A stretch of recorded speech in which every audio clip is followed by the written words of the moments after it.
এই একটা মাছ কে না ভালোবাসে।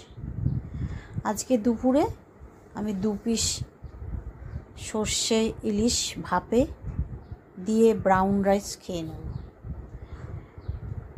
আজকে ব্রাউন রাইস করেছি, আমি একাই খাবো বলে ব্রাউন রাইসটা করেছি। আমার হাজব্যান্ডরা অত খেতে ভালোবাসে না, ব্রাউন রাইসটা একটু অন্যরকম খেতে, তো ভালো লাগে না ওদের। তা আমি যখন একাই খাবো তখন ব্রাউন রাইসটা দিয়েই ইলিশ মাছটা খেয়ে নেব। উফ, দুর্দান্ত দুর্দান্ত, ফাটাফাটি, একেবারে দারুণ খেতে হয়েছে।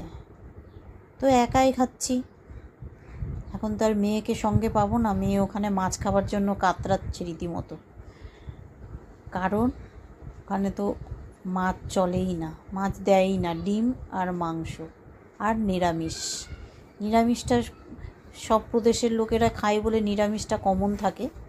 তারপরে যারা আমিষ খেতে পছন্দ করে তাদের 1-2 রেসিপি থাকে, আর আমিষের উপরেই মানে ও ডিপেন্ড করে থাকে। ও নিরামিষ খেতে পারে না অত।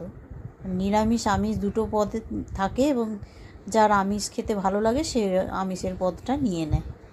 এমনিতে বাদবাকি সব নিরামিষই তৈরি থাকে।